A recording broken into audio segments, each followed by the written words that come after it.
जय श्रीमन नारायण गुरुजी। मेरा आपसे ये प्रश्न है कि जैसे देवहूति थी वो सतयुग में थी और उनकी पुत्री थी माता अनुसुईया, वो भी सतयुग में थी। तो जैसे त्रेता युग में जब रामचंद्र जी थे तो वो तो त्रेता के अंत में ही तो थे, तो जब भी थी माता अनुसुईया उन्होंने जब माता सीता को आशीर्वाद दिया था, तो ये तो बहुत लंबा समय हो गया। आज भी है माता अनुसुईया। कश्यपोत्री वशिष्ठस्य विश्वामित्रोथ गौतमा जमदग्निर भरद्वाज। ये लोग सप्तऋषि हैं, अमर हैं, अर्थात ये बहुत लंबे समय तक, कई युगों तक रहते हैं। ये कोई सामान्य थोड़ी है बेटा। माता अनुसुईया तो आदि अनादि तक रहेंगी, फिर ये कोई सामान्य नहीं है। आज भी सप्त तारा आप देखते हैं आकाश में, जिसे पुच्छल तारा कहते हैं जी।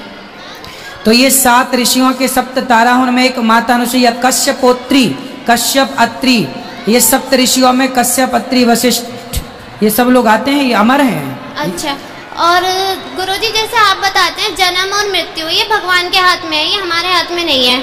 तो जैसे कोई अगर किसी की मृत्यु हो जाती है और उसकी उम्र बच जाती है, ऐसे कैसे हो सकता है? फिर अगर भगवान की मर्जी से वो मर रहा है तो उसकी उम्र पूरी हो जानी चाहिए।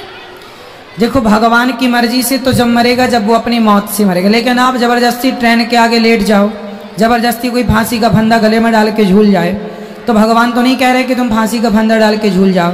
तो ये जो आत्महत्या है ना, यह पाप है, अपने खुद पर किया गया पाप आत्महत्या कहलाता है। तो जैसे गुरुजी, जैसे राजा दशरथ जी थे, वो भी तो जल्दी मर गए थे, मतलब उनकी तो वो तो राम के वियोग में मरे थे ना बेटा, भगवान की याद में तड़प तड़प के मरे, फिर उन्होंने अपनी आयु राम जी को वापस कर दी। तो जो उनकी उम्र मतलब भगवान ने लिख के भेजी होगी वो तो पूरी भेजी होगी ना, मृत्यु कब होनी है?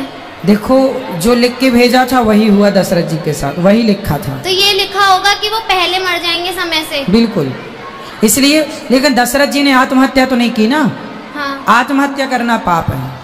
और गुरुजी मेरा एक और प्रश्न है, जैसे आप बताते हैं जैसे सती माता सती हो गई, पार्वती जी हो गई या फिर सीता जी हो गई, सब एक ही तत्व हैं।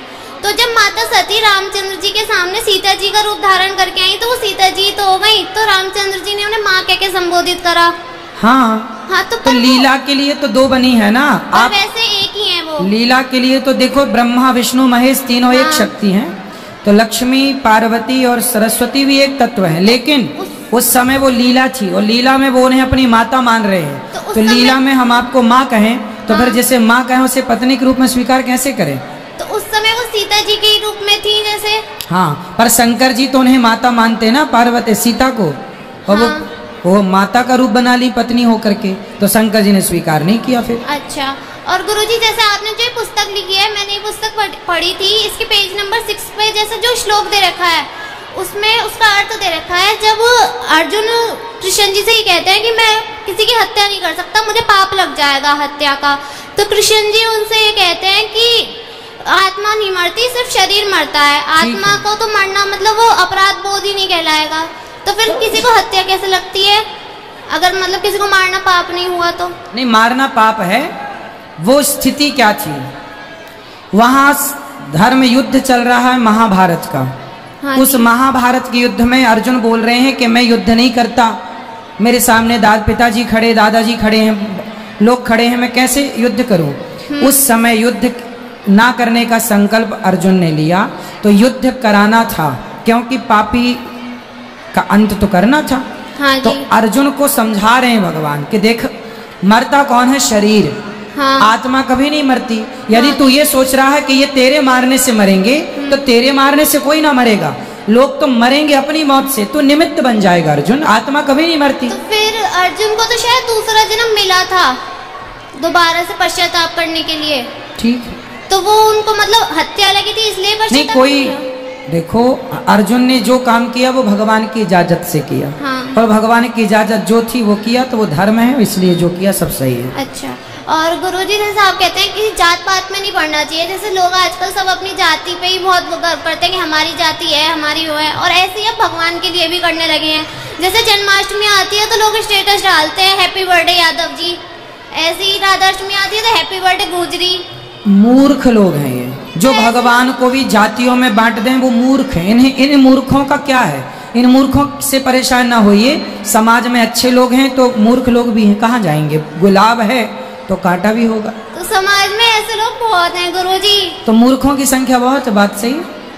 और एक और क्वेश्चन है गुरुजी, जैसे नारायण के 24 अवतार हैं, 24 अवतारों में से जैसे रामचंद्र जी के साथ माता सीता हैं, लक्ष्मी जी हैं, और कृष्ण रूप में उनके साथ राधा जी हैं, तो बाकी के अवतारों में भी लक्ष्मी जी उनके साथ हैं? बाकी हर अवतार में भगवान जो जो लीला कार्य करने आए, जैसे नरसिंह भगवान आए, हाँ तो लीला करके प्रहलाद जी पर कृपा करके चले गए, तो वो थोड़ा देर का अवतार था, मतलब ज्यादा लंबे समय का नहीं था। हाँ, वो अवतार ही थोड़ी देर का था। और जैसे रामचंद्र जी का जन्म जो हुआ है वो सूर्यवंश में हुआ है, तो उनके नाम के पीछे चंद्र क्यों लगता है? क्योंकि चंद्रमा बोले कि प्रभु आप दिन को आए तो रात को हम आते हैं, तो हम तो आपका दर्शन कर नहीं पाए, तो भगवान बोले कोई बात नहीं, हम दिन में आए तो सूर्यवंश में आए, पर आज से हम तुम्हारी इस भक्ति के कारण अपने नाम के पीछे तुम्हारा सम्मान रखेंगे, चंद्र लगाएंगे, तो रामचंद्र, इसलिए उसको सम्मानित करने के लिए, इसलिए। धन्यवाद गुरुजी। जय श्री नारायण।